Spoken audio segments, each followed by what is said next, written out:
Washington es destino popular entre los turistas internacionales debido a los numerosos monumentos y lugares de interés social, y en ella se pueden encontrar museos, galerías de arte, universidades, catedrales, escenarios de música y hasta escenarios de crimen. Carol Spink, Darlenia Johnson, Brenda Crockett, Nenomosia Yates, Brenda Woodward y Diane Williams serán las protagonistas de esta historia de terror, todas ellas ocurridas en esta ciudad, que si bien es un espacio monumental, también tiene relatos que te erizan la piel. Centrémonos en la primera víctima. Frente a ti está Carol Denise Spink, de entonces 13 años. Carol era descrita por su familia como una buena niña, servicial y obediente. Por ello aquella noche fue a una tienda 7-Eleven para comprar alimento. Como el lugar estaba al otro lado de la frontera en Maryland, aproximadamente a unos 800 metros de su casa, su hermana decidió enviarla, pues ella debía hacer otras tareas antes de cenar. Salió de casa en la noche del 25 de abril de 1971, para nunca más volver, pues de acuerdo con los reportes de la policía, Carol nunca llegó a la tienda, y se cree que antes de llegar, fue secuestrada. Y lamentablemente su cuerpo fue encontrado 6 días después, en un desnivel cubierto de hierba, al lado de un carril de la Interestatal 295. Estaba con ropa, pero sin zapatos. Escuchar de parte de las autoridades que la menor había sido agredida sexualmente y físicamente fue muy difícil para su familia. Incluso su hermana se sintió culpable, pues había sido estrangulada hasta la muerte. Las únicas pruebas que encontraron fueron unas fibras verdes en la ropa de Carol, pero fuera de eso, no había más. En este caso, una organizadora comunitaria trató de contribuir en la búsqueda del culpable. Ofreció más de una conferencia de prensa y dedicó mucho tiempo hablando del culpable, pero durante el proceso recibió llamadas y cartas amenazadoras que la llevaron a detener la investigación, pues este sujeto aseguró conocer todos sus movimientos, al igual que sabía a qué institución acudían sus hijas, y si no quería verlas tiradas en una carretera sin vida, lo mejor era no involucrarse en el asesinato de Carol. La organizadora comunitaria supo inmediatamente que quien la amenazaba era el asesino, por una escalofriante razón. Él se comunicó días previos a que el cuerpo de Carol fuera encontrado en una carretera solitaria, por lo que ante el miedo la mujer se deslindó del caso. Pero meses más tarde, otra noticia comenzó a circular en los diarios de Washington. Darlenia Johnson, de 16 años, fue asesinada de manera despiadada. De Darlenia se sabe que fue secuestrada el 8 de julio de 1971, mientras se dirigía a un trabajo temporal que había conseguido en el centro de recreación Oxon Hill. De Darlenia no hay información con respecto a su vida, pero en cuanto a su secuestro, un testigo afirmó haber visto a Johnson dentro de un viejo automóvil negro, el cual era conducido por un hombre afroamericano, poco después de su secuestro, y aunque su familia la buscó día y noche, preguntando a cada vecino, 11 días después llegaría una lamentable noticia. La adorable Darlenia había sido asesinada. Y a pesar de que quisieron adjudicar este hecho a otro criminal, fue imposible, ya que su cuerpo fue descubierto muy cerca de la ubicación en la que 2 meses antes habían encontrado el cuerpo de Carol Spink, y aunque el cuerpo de Johnson estaba demasiado descompuesto para determinar la causa de muerte, o si había sido agredida sexualmente, había mucha similitud con respecto al primer homicidio. Tenía evidencia de estrangulamiento, y extrañamente estaba vestida, y tenía zapatos. Esto ya era demasiada coincidencia, pero además, había algo perturbador que no dejaba dormir a los detectives, que una semana antes del asesinato, un hombre de voz grave se comunicó con la policía y dio información que solo conocía a la víctima. Bastante raro, se cuestionaban las autoridades. Y aún no habían juntado todas las pruebas de Darlenia, cuando un tercer crimen ocurrió. Brenda Frey Crockett.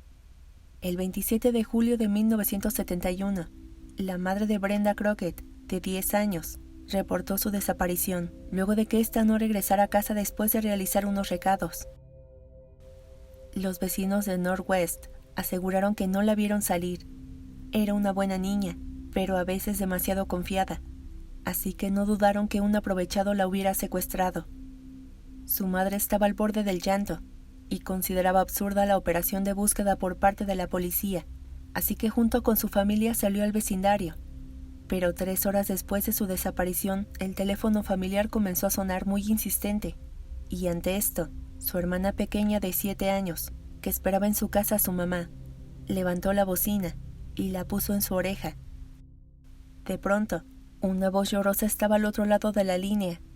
Se trataba nada más y nada menos que de Brenda, que con una voz apenas entendible dijo: «Un hombre blanco me recogió y me dirigió a casa en un taxi. Creo estar en Virginia». Seguido de esto, la niña colgó. Esto fue algo esperanzador para la familia, y minutos más tarde, el teléfono volvió a sonar, y quien atendió fue su padrastro. Una vez más, Brenda estaba dando señales de estar bien, e indicó que estaba sola en casa con un hombre blanco. El hombre pidió hablar con él para preguntarle en dónde estaban, pero lo único que consiguió fueron unas fuertes pisadas en el fondo, a lo que Brenda dijo: «Te veré», y colgó. La esperanza para esta familia finalizó a la mañana siguiente, cuando el cuerpo de la niña fue hallado en un lugar visible en la Ruta 50 de Maryland, muy cerca de la Ruta Verde Baltimore-Washington. Este tipo malvado también la agredió sexualmente y estranguló con una bufanda alrededor del cuello. Con respecto a Brenda, las autoridades concluyeron que la niña se comunicó con la familia para proporcionarles información falsa. De esta manera obstaculizaría la investigación. Por cierto, tampoco tenía zapatos cuando fue encontrada, y tenía fibras verdes en su ropa. Nenomoshia Yates desapareció el 1 de octubre de 1971, cuando apenas tenía 12 años. La menor, según la policía, caminaba a su casa desde una tienda Safeway en el noroeste de Washington. Luego la vieron abordar un auto azul, y 3 horas después fue encontrada sin vida por estrangulamiento en la avenida Pennsylvania, en el condado de Prince George, de Maryland. Tal y como sucedió con las anteriores víctimas, Nenomoshia había sido violentada íntimamente y estrangulada. Asimismo tenía fibras verdes en su ropa y le faltaban los zapatos. Fue tras este asesinato que la policía nombra al asesino como el fantasma de la autopista, mismo nombre que fue utilizado en un artículo sensacionalista que relataba y describía cada uno de los casos. A esta lista, lamentablemente, se sumaría Brenda Woodward, de 18 años, que después de cenar con una compañera de clase el 15 de noviembre de 1971, subió a un autobús para regresar a Maryland Avenue, pero su deseo de reunirse con su familia no se concretó, ya que 6 horas después, un oficial de policía dio con un cuerpo, el cual estaba apuñalado y tenía marcas de estrangulamiento. El cuerpo fue hallado en un área cubierto de hierba, cerca de la Ruta 202. A Brenda le colocaron un abrigo sobre el pecho, mismo que tenía unas llamativas fibras verdes. Uno de sus bolsillos contenía una nota que, aseguraron los oficiales, el asesino le obligó a escribir. Esta decía lo siguiente: «Esto equivale a mi insensibilidad. A las personas, especialmente a las mujeres. Admitiré a las demás cuando me atrapen, si pueden. Atentamente, el fantasma de la autopista».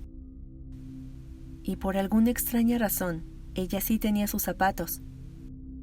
Con Diane Williams, de 17 años, llegamos al final de las víctimas, pero no así con la investigación, pues había muchas coincidencias, pero ni un solo sospechoso. Estaba próximo a cumplirse casi un año desde su 5º asesinato, y parecía que todo volvería a la normalidad, pero no era así. A la 6ª y última víctima la asesinó el 5 de septiembre de 1972, y se comenta que Diane Williams era estudiante de último año de la secundaria, Ballou High School, una brillante alumna y una hija educada. Pero en la noche de su homicidio, la chica preparó la cena para su familia, y más tarde visitó a su novio, cuya casa estaba a algunas cuadras de donde vivía. La joven fue vista por última vez abordando un autobús, y tiempo después, su cuerpo fue encontrado junto a la Interestatal 295, con signos de violencia en su cuello y fibras verdes de auto en su ropa. A esta joven también le faltaban los zapatos, pero se hallaron indicios de violencia física. Sin embargo, Había semen, el cual consideraron los oficiales era de su novio. El asesino dejaba muy pocas pruebas, y las que recogían los detectives no ayudaban en nada, por lo que las autoridades decidieron apoyarse en testimonios de personas. Abrieron una línea telefónica operada por el Departamento de Policía Metropolitana del Distrito de Columbia, así como un correo. Y cada una de las llamadas requirió análisis, pues no podían dar un paso en falso. Debían capturarlo a como diera lugar. Solo así evitarían más muertes de mujeres afroamericanas. A esto se unió los escuadrones de homicidios y sexuales del MPDC, investigadores de los condados de Prince George y Montgomery, la Policía Estatal de Maryland y por supuesto el FBI, quienes arrojaron una lista de posibles sospechosos. Entre ellos estaban los miembros de una pandilla conocida, como los secuestradores y violadores de Green Vega, responsables de cometer estos delitos en las cercanías de Washington y en los alrededores de Maryland, mismos sitios en donde habían secuestrado y agredido a las mujeres. Los detectives se dieron a la tarea de entrevistar a varios miembros de manera individual en la prisión de Lorton, en Virginia, donde algunos cumplían sentencias por estos crímenes, y fue grata la respuesta, pues uno de estos implicó a otro miembro de la pandilla, quien, según contó, le dijo que estaba involucrado y le dio información sobre uno de los homicidios ocurridos en la autopista. Dio datos que no se habían hecho públicos a cambio de permanecer en anonimato y dio una coartada que lo libró de estos crímenes. Sin embargo, todo lo que habían conseguido se esfumó durante un mitin político en Maryland, donde uno de los candidatos dijo a sus seguidores que pronto se esclarecería el caso del fantasma de la autopista, pues tenían a un reo que estaba dispuesto a revelarlo. A lo que el prisionero, tras enterarse, se negó a hablar y dijo que no sabía a qué se referían. Dentro de la lista de posibles sospechosos también están Sullivan y Simmons, dos ex policías que fueron arrestados por el asesinato de Angela Denise Barnes, de 14 años, a quien en un principio consideraron era una víctima más del asesino en serie, pero serían descartados ante la falta de pruebas. Y con esto, el caso continúa abierto. Muchos han sido los detectives e investigadores que han intentado tener resultados positivos, y se cree que será imposible resolverlo, ya que hay archivos extraviados, notas perdidas, y la mayoría de los asignados se retiraron hace mucho tiempo o fallecieron. Hasta este día ninguna pista produjo evidencia suficiente para el enjuiciamiento, por lo que las pocas personas que recuerdan estos crímenes aún se preguntan, ¿quién fue el asesino de la autopista? Si te gustó el video, por favor regálame un like y compártelo con tu familia y amigos. Me ayudarías mucho. Y antes de finalizar, quiero enviarles un fuerte abrazo a las hermanas, Kala y Natalia Romero, ya que este video fue gracias a su sugerencia. Yo soy Laura, y te espero en el próximo video con una historia nueva, que seguramente será aún más estremecedora. Hasta la próxima.